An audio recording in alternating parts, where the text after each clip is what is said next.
नमस्ते दोस्तों, आप सभी लोग देख रहे हैं स्काईमेट मौसम स्टेशन।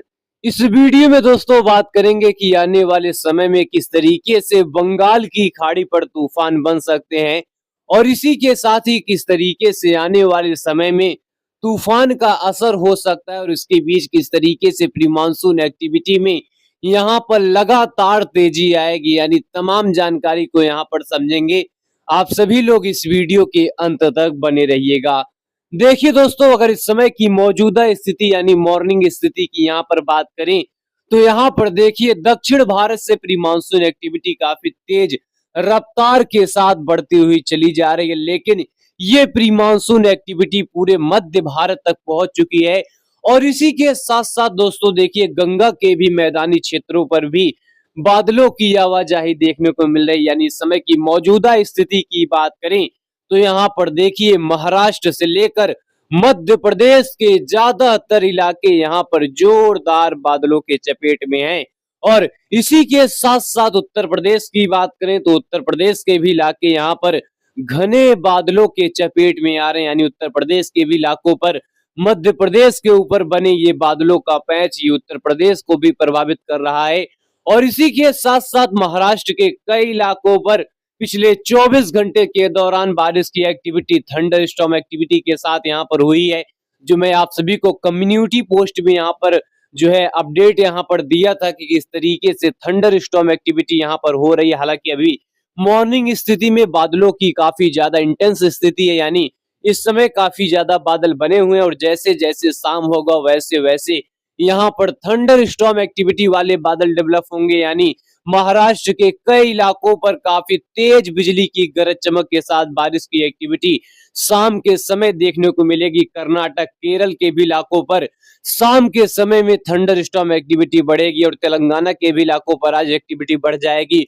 वहीं छत्तीसगढ़ के भी कई इलाकों पर बारिश की इंटेंसिटी बढ़ेगी। मध्य भारत की बात करें तो मध्य भारत के भी कई इलाकों पर आज बारिश की इंटेंसिटी यहाँ पर बढ़ेगी। जो बादल यहाँ पर आप सभी को मॉर्निंग स्थिति में दिखाई दे रहे हैं ये शाम होते होते इंटेंस थंडर स्टॉर्म एक्टिविटी में तब्दील हो जाएंगे। पूर्वोत्तर राज्य के भी इलाकों पर इस समय बादलों की आवाजाही बनी हुई है। वहीं शाम होते होते थंडर स्टॉर्म एक्टिविटी यहाँ पर बढ़ेगी। वहीं अगर हम बात करें कि किस तरीके से बंगाल की खाड़ी पर वेदर सिस्टम बनेगा, किस तरीके से जो यहाँ पर कंडीशनें हैं फेवरेबल में है, लेकिन इसका यहाँ पर ट्रैक फिर से यहाँ पर बदला हुआ है। यानी जो बंगाल की खाड़ी पर वेदर सिस्टम है इसका ट्रैक यहाँ पर चेंज होता हुआ दिखाई दे रहा है। लेकिन किस तरीके से इसका ट्रैक है और किस तरीके से ये आगे बढ़ेगा, कहां पर ये प्रभावित करेगा, तो आइए इसकी जानकारी यहाँ पर समझ लेते हैं।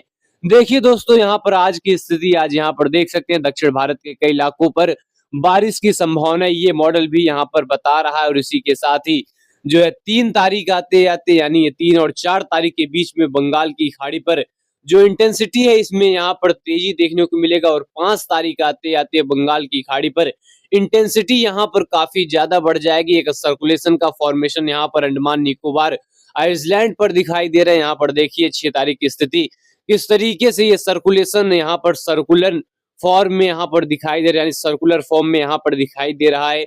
और इसी के साथ साथ 6 तारीख की स्थिति यहाँ पर देखिए अंडमान सागर पर इसके वजह से जोरदार बारिश की एक्टिविटी होगी और जो वेदर सिस्टम है ये लगातार इंटेंस होता हुआ चला जाएगा। यानी 6 तारीख की स्थिति यहाँ पर देखिए। और 6 तारीख के साथ साथ यहाँ पर अगर 6 और 7 तारीख की बात करें तो इसकी यहाँ पर इंटेंसिटी में थोड़ा वृद्धि देखने को मिलेगा। यानी इंटेंस होता हुआ चला जाएगा। और 7 और 8 तारीख के बीच में यहाँ पर देखिए बंगाल की खाड़ी पर एक जो है बेल मार्क लो प्रेशर तथा एक डिप्रेशन की कैटेगरी में एक वेदर सिस्टम यहाँ पर जाता हुआ दिखाई देगा, जो यहाँ पर centre of Bay of Bengal पर दिखाई देगा। और इसके वजह से पूरे अंडमान सागर पर जबरदस्त बारिश की एक्टिविटी होगी और काफी तेज हवाएं, काफी तेज यहाँ पर हवाएं देखने को मिलेगी। और इसके बीच में यहाँ पर मछुआरों को भी अलर्ट रहने की जरूरत होगी, क्योंकि ये हवाएं काफी ज्यादा तेज रहेंगी, बारिश की एक्टिविटी रहेगी, थंडर स्टॉर्म एक्टिविटी रहेगी। और इसके बीच में यहाँ पर देखिए 8 तारीख आते आते बारिश की भी एक्टिविटी काफी जबरदस्त तरीके से दक्षिण भारत में दिखाई दे रही है। और इसी के साथ ही पूर्वी भारत के भी इलाकों पर काफी भारी बारिश की यहाँ पर संकेत दिखाई दे रहे। पूर्वी भारत के बिहार, झारखंड और इसी के साथ ही पूर्वोत्तर राज्य के भी इलाकों पर काफी जोरदार परिवर्तन यहाँ पर दिखाई दे रहा है। और इसी के साथ साथ इसकी यहाँ पर इंटेंसिटी देखिए, ये जो वेदर सिस्टम बंगाल की खाड़ी पर बन रहा है। ये देखिए अपने भारत के तटों की ओर बढ़ता हुआ दिखाई दे रहा है, यानी ये भारत के तटों की ओर बढ़ सकता है और इसकी संभावना है। लेकिन ये जो वेदर सिस्टम है देखिए, ये कोई साइक्लोन के फॉर्म में नहीं जाएगा, ये डीप डिप्रेशन के फॉर्म में जाएगा। अभी अभी के अपडेट के मुताबिक ये साइक्लोन नहीं बनेगा, लेकिन ये डिप्रेशन और bill mark low pressure area बन सकता है और इसकी यहाँ पर संभावनाएं ये है कि ये नॉर्थ में बढ़ता हुआ चला जाएगा। और इसी के साथ साथ यहाँ पर देखिए दक्षिण भारत के कई इलाकों पर बारिश चलती रहेगी, वहीं पूर्वी भारत के कई इलाकों पर बारिश का दौर बढ़ जाएगा। और इसी के साथ साथ ये जो वेदर सिस्टम है देखिए, जो है बांग्लादेश और जो है पश्चिम बंगाल में मर्ज होता हुआ दिखाई दे रहा है, यानी जो बंगाल की खाड़ी से वेदर सिस्टम निकलेगा ये कहीं ना कहीं तटों पर मर्ज होता हुआ दिखाई दे रहा है। और इसके बीच 10 और 11 तारीख के बीच में देखिए ये जो इंटेंसिटी बिहार की यहाँ पर दिखाई दे रही है, यहाँ पर देख सकते हैं 10 और 11 तारीख के बीच में बिहार, झारखंड, पश्चिम बंगाल और पूरे पूर्वोत्तर राज्य के इलाकों पर अच्छी बरसात यहाँ पर दिखाई देगी। और 11 तारीख आते आते उत्तर भारत का इलाका यहाँ पर प्री मानसून से कवर हो जाएगा, कई इलाकों पर बारिश बढ़ जाएगी। और 12 और 13 तारीख के बीच में इंटेंसिटी उत्तर भारत की यहाँ पर देख सकते हैं काफी जोरदार तरीके से बढ़ने वाली है, यानी उत्तर भारत के इलाकों पर 10 तारीख के बाद से एक्टिविटी काफी तेज रफ्तार के साथ बढ़ेगी और यह एक्टिविटी काफी जबरदस्त भी देखने को मिलेगी। 14 तारीख की स्थिति देखिए, उत्तर भारत में प्री मानसून की एक्टिविटी चलती रहेगी, यानी आंधी के साथ तेज बारिश की एक्टिविटी कई इलाकों पर दर्ज की जाएगी। 15 और 16 तारीख के भी बीच में उत्तर भारत से लेकर पूरे पहाड़ी क्षेत्र के इलाके और पूरे हिमालय रीजन के इलाके, पूरे पूर्वोत्तर राज्य के इलाके, पूरे दक्षिण भारत के इलाके यहाँ पर बारिश से कवर रहेंगे, यानी बारिश की एक्टिविटी कई इलाकों पर यहाँ पर बनी रहेगी।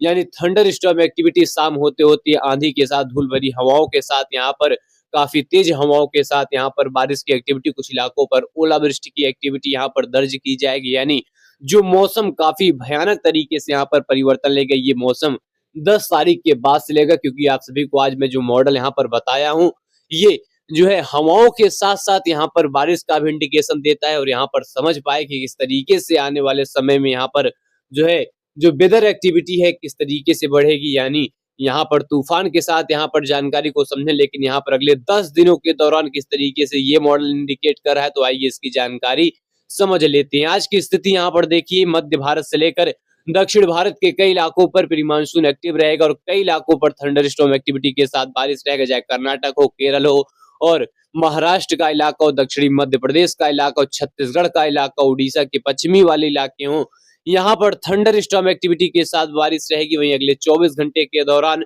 पहाड़ी क्षेत्रों पर एक वेस्टर्न डिस्टर्बेंस आएगा, जिस वेस्टर्न डिस्टर्बेंस की वजह से गिलगित बाल्टिस्तान से लेकर लद्दाख और हिमाचल के साथ साथ जो जम्मू कश्मीर के उत्तरी वाले इलाके रहेंगे, यहाँ पर थंडर स्टॉर्म एक्टिविटी के साथ बारिश रहेगी। वहीं देखिए पूर्वी राजस्थान, पश्चिमी उत्तर प्रदेश के भी इलाकों पर देखिए बारिश की यहाँ पर हल्की संभावनाएं दिखाई दे रही है। और इसी के साथ ही पूर्वोत्तर राज्य के अरुणाचल प्रदेश के आसपास के इलाकों पर बारिश रहेगी। वहीं अगर हम दक्षिण भारत की बात करें तो दक्षिण भारत में काफी जोरदार इंटेंस एक्टिविटी यहाँ पर देखने को मिलेगी, यानी महाराष्ट्र से लेकर मुंबई, कर्नाटक, केरल, तमिलनाडु और इसी के साथ साथ कोंकण, गोवा में भारी बारिश की एक्टिविटी, यानी दक्षिण भारत के जो केरल और कर्नाटक के साथ साथ केरल के जो कोस्टल एरिया है और इसी के साथ ही महाराष्ट्र के कोस्टल एरिया पर भारी बारिश की एक्टिविटी दर्ज की जाएगी।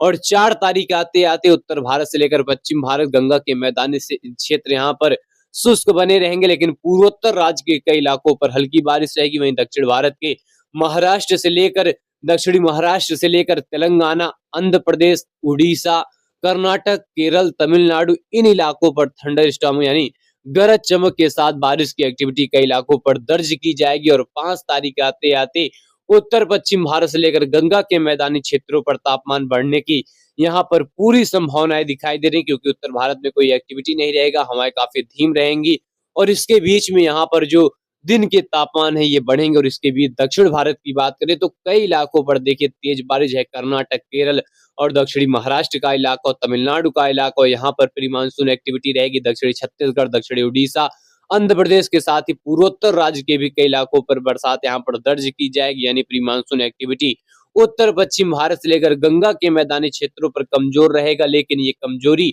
बहुत दिनों तक सस्टेन नहीं करेगी, क्योंकि 10 तारीख के बाद से उत्तर भारत का नंबर आएगा और उत्तर भारत से लेकर गंगा के मैदानी क्षेत्रों पर कई जगहों पर बारिश बढ़ जाएगी। और दक्षिण भारत की स्थिति यहाँ पर देख सकते हैं, बारिश की एक्टिविटी यहाँ पर चलती रहेगी। और 7 तारीख आते आते यहाँ पर देखिए पूर्वोत्तर राज्य के इलाकों पर हल्की दर्जे की बारिश सिक्किम से लेकर अरुणाचल प्रदेश, असम, मेघालय के इलाकों पर दिखाई देगी। वहीं पहाड़ी क्षेत्रों पर कमजोर वेस्टर्न डिस्टर्बेंस की वजह से हल्की दर्जे की बारिश रहेगी। वहीं उत्तर भारत यानी पंजाब, हरियाणा, दिल्ली, उत्तर प्रदेश, बिहार, मध्य भारत से लेकर राजस्थान, गुजरात तक यहाँ पर मौसम शुष्क रहेगा।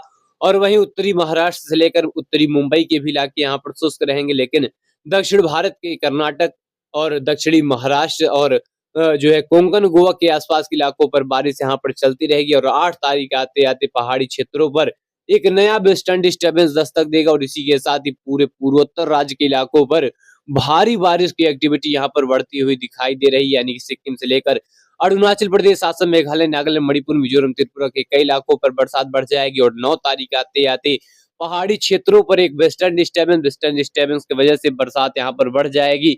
और इसी के साथ साथ गंगा के मैदानी क्षेत्रों पर हालांकि मौसम शुष्क रहेगा। मध्य भारत से लेकर पश्चिम भारत में मौसम शुष्क रहेगा, लेकिन अब यहाँ पर धीरे धीरे परिवर्तन आना शुरू हो जाएगा। वहीं पूर्वोत्तर राज्य की बात करें, कई इलाकों पर देखिए तेज दर्जे की बारिश यहाँ पर दिखाई देगी।